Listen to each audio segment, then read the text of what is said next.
हा बजेट भारताचा नाही तर बिहारच्या निवडणुका नजरेपुढे ठेवून बिहारसाठी आणलेला बजेट असं वाटतं. म्हणजे भारताचा बजेट बिहारसाठी समर्पित अशी या बजेटची संकल्पना मांडता येईल. मुळात 2-3 गोष्टी महत्वाच्या आहेत की या देशामध्ये ज्याप्रमाणे शेतकऱ्यांच्या ज्या परिस्थिती आहेत त्यावर कुठेही ठोस तरतूद, बेरोजगारांच्या संदर्भात, रोजगार निर्मितीच्या संदर्भात कुठलीही ठोस तरतूद या बजेटमध्ये अजिबात दिसून येत नाही. शेतकऱ्यांना दिलासा द्यावा, पीक विम्यामध्ये काही बदल करावा, का पीक विमा कवच वाढवावा, अशा प्रकारची कुठेही या ठिकाणी या बजेटमध्ये सुविधा दिसली.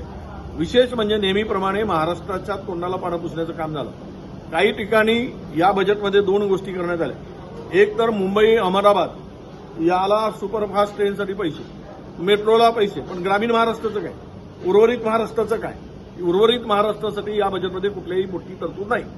म्हणजेच महाराष्ट्राला वाऱ्यावर सोडण्याचं काम केलंय. काम हो गया, काम झालं, वैद्य मेला, अशी परिस्थिती झाली.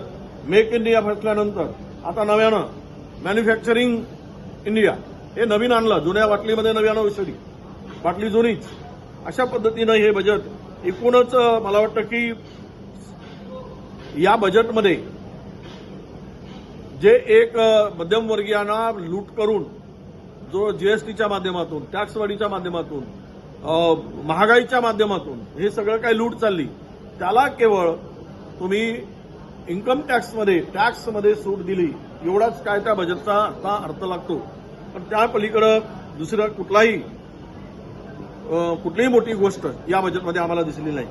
कारण भारत हा कृषीप्रधान देश आहे, पण शेतमालाला हमीभाव देणे आणि तो किती द्यावा यामध्ये स्पष्टता असणे आवश्यक होती. त्या बजेटमध्ये दिसायला पाहिजे होती, ते काही कुठे दिसलं नाही. आणि त्यामध्ये ठोस असं पाऊलही उचलल्या गेलेलं नाही. शेतकऱ्यांना पीक विमा कवचाच्या संदर्भात मी बोललो. मुळात रोजगार निर्मिती हा सगळ्यात मोठा प्रश्न आहे.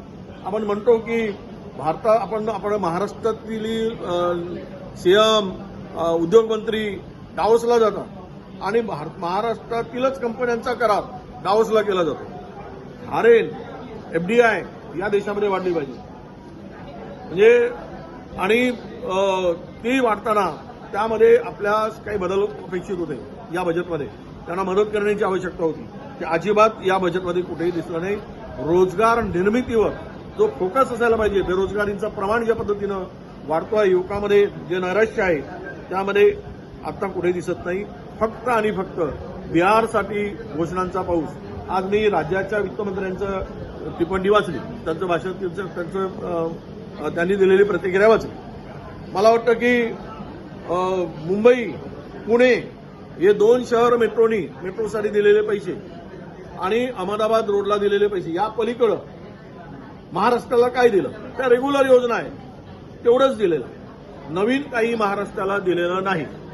आणि म्हणून हे बजेट म्हणजेच भारतातील लोकांना आत्ताच्या ज्या परिस्थितीत झुंजतोय, गरीब, मध्यमवर्गीय, शेतकरी, बेरोजगार यांना पुन्हा मागे नेणारा बजेट आहे. त्याला बूस्ट देणारा बजेट असायला पाहिजे होता. पुढचे 4 वर्ष आज या बजेटमध्ये जर दिसलं असतं तर 4 वर्षामध्ये त्याचे रिझल्ट आले असते पुढच्या, आणि लोकांना त्याचा नक्की फायदा झाला असता. परंतु आर्थिक स्थितीमध्ये, संकटामध्ये हा देश सापडलेला आहे. जलजीवन मिशनच्या नावाखाली जे काही आता मोहीम चालवली गेली, हर घर में नल, नल में जल वगैरे सांगितलं गेलं, त्याचे पैसे मागच्या वर्षभरापासून मिळत नाहीये.